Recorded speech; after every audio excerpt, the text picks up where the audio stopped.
नमस्कार प्यारे बच्चों। तो आइए आज शुरू करते हैं उड़ान का विज्ञान का पाठ नंबर 12 पादपों में जनन। तो ये पाठ नंबर जो 12 है पादपों में जनन कक्षा 7 का है। तो आइए शुरू करते हैं। सबसे पहले हमें यहाँ पर क्वेश्चन नंबर 1 लिखा हुआ है, बच्चों क्या आपने फूल को ध्यान से देखा है? फूल के कई भाग होते हैं।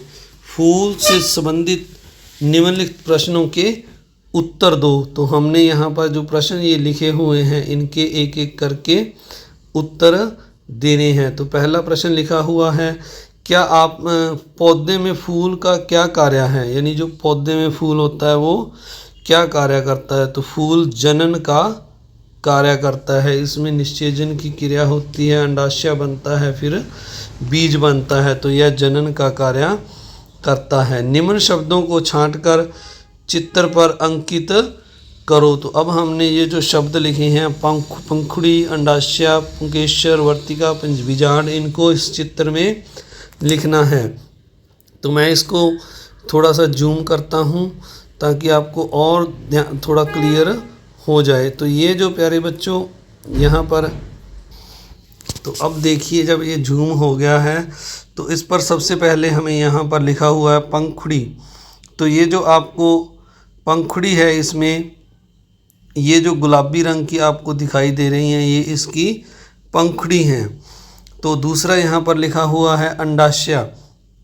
तो ये जो बीच वाला हिस्सा यहाँ पर आपको ये नीचे दिखाई दे रहा है ये इसका अंडाशय है। इसको मैंने थोड़ा सा बीच वाले हिस्से को आपके लिए यहाँ पर अलग से भी ड्रा कर दिया है। इसको अंडाशय कहते हैं। अंडाशय के अंदर ये जो आपको मैंने अलग से यहाँ पर लाइनें लगाकर ये दिखाया है, इसमें ये इसका बीजांड होता है, क्योंकि लास्ट में हमें ये बीजांड पूछा गया है।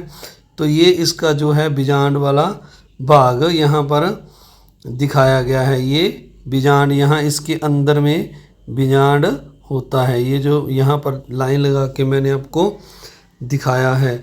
इसके बाद हम इसका जो अगला हिस्सा है पुंकेसर। तो ये जो सबसे यहाँ पर पुंकेसर आपको दिखाई दे रहा है ये वाला पार्ट है जो यहाँ पर ये जो है ये इसका पुंकेसर पार्ट है। यानी नर वाला जो भाग होता है पौधे का उसको पुंकेसर कहते हैं। तो ये जहाँ पर पुंकेसर वाले भाग दिखाई दे रहे हैं। उसके बाद यहाँ पर है वर्तिका। तो ये जो स्त्री केसर के ऊपर वाले हिस्से के साथ ये नीचे जो पाइप जा रही है एक, इसको वर्तिका कहते हैं। और इसके बाद हमारे ये सारे हो गए हैं। तो आइए अब अगला जो क्वेश्चन है हम इसको करते हैं। फल एक परिपक्व अंडाशय या स्त्री केसर। तो यहाँ पर क्या आएगा? अंडाशय लिखना है इस खाली स्थान में। दूसरा है नर और मादा युग्मकों का युग्मन।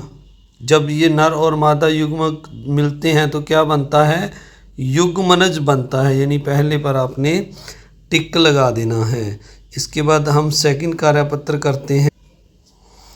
यहाँ पर लिखा हुआ है वन महोत्सव में मास्टर जी विद्यालय में लगाने के लिए गुलाब की कलम लेकर आए। रोहित ने कहा, सर क्या गुलाब के बीज होते हैं? मास्टर जी ने जवाब बताने के बाद कुछ पौधों से नहीं कलम से जनन, बीजों से नहीं कलम से जनन करते हैं। ऐसी विधि को कायिक प्रवर्धन कहते हैं। तो प्यारे बच्चों कुछ पौधों के बीज नहीं होते, उनकी कलम काट कर लगाते हैं। जैसे यहाँ पर गुलाब की बात की गई है तो इस विधि को कायिक प्रवर्धन कहते हैं। जैसे आलू के भी हम क्या लगाते हैं? ये पहला क्वेश्चन है जो कायिक प्रवर्धन से जनन करने वाले पौधे। तो यहाँ पर नींबू के आपने देखा होगा बीज होते हैं, चमेली के भी और संतरे में भी बीज होते हैं।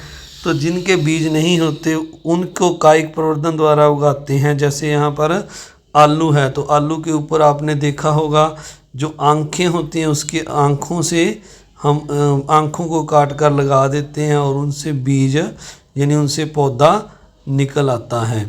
तो अगला जो क्वेश्चन है जनन कितने प्रकार का होता है? तो इस प्रकार प्यारे बच्चों जनन 2 प्रकार का होता है। लैंगिक जनन में तीसरा क्वेश्चन है लैंगिक जनन में नर और मादा तो यहाँ पर डैश में मादा लिखना है, दोनों की ज़रूरत होती है। यानी एक दूसरा जो अगला क्वेश्चन लिखा हुआ है नंबर 4 पर, अमीबा में डैश जनन होता है, तो अमीबा में अलैंगिक जनन होता है, यानी इसमें दोनों नर और मादा की ज़रूरत नहीं होती। जिसमें नर और मादा दोनों की ज़रूरत होती है उसे लैंगिक जनन कहते हैं। तो अमीबा में अलैंगिक जनन होता है। पुष्प पादप के जनन अंग होते हैं, ये बिल्कुल सही है, तो यहाँ पर हम सही पर टिक लगा देंगे। अगला है, किसी पौधे में जनन पत्तियों द्वारा होता है, किस पौधे में जनन पत्तियों द्वारा होता है, तो ये इसका जो गै उत्तर है बायोफिल्म, ये सही है। आपने पत्थर चट का पत्ता देखा होगा, उसमें जनन पत्तियों द्वारा होता है। तो आप सभी का इस वीडियो को देखने के लिए बहुत बहुत धन्यवाद। आप चैनल पर नए हैं तो चैनल को सब्सक्राइब ज़रूर कीजिए, वीडियो को लाइक कीजिए और अपने दोस्तों मित्रों में शेयर भी ज़रूर कीजिए। Thank you very much video को देखने के लिए।